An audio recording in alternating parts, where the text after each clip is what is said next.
Numbers: over 2,100, the number of miles away from home. Nearly 365, the number of days in between playing a game. 40, total number of minutes played in a recent conference win at Arizona.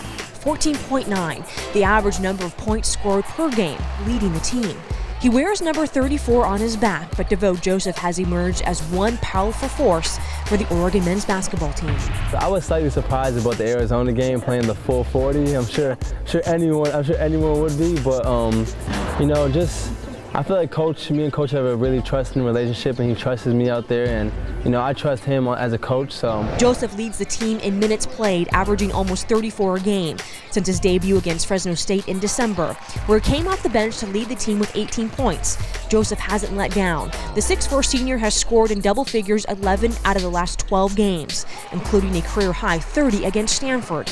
Joseph hit 5 of 7 threes, 3 of them lighting a fire for the Ducks in the second half.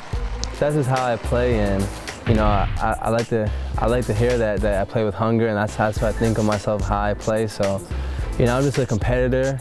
I told Coach that I like to compete in every little drill, in games, and in video games, and basically everything. So that's just the nature of who I am. Born and raised in Toronto, Canada, the 3-time high school Canadian Player of the Year and a member of the junior national team, grew up in the gym. Every member of his family has played the game of basketball. His younger brother Corey was a 29th overall draft pick last year by the San Antonio Spurs after only one season at Texas. When I look back in my life, I feel like I really never had a choice whether I wanted to play basketball or not.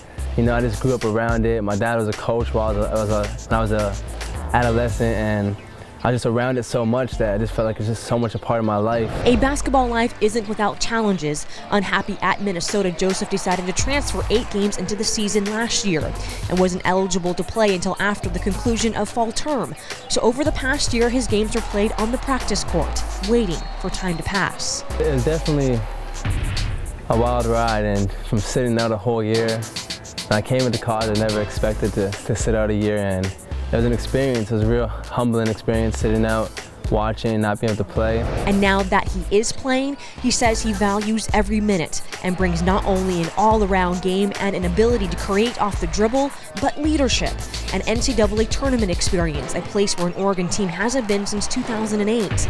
All my goals when coming here were team goals, and I wanted to bring Oregon or help bring Oregon back to the NCAA tournament. That's probably my main goal. And then, compete for a Pac-12 championship.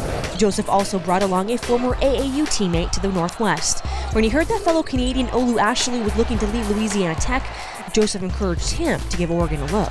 When Olu was deciding to transfer from Louisiana Tech, I definitely talked to him about Oregon and tried to make him think about coming here. So he talked to me, and that's a big reason why he's here. The newcomers are roommates, and both have made an impact in Dana Altman's second season.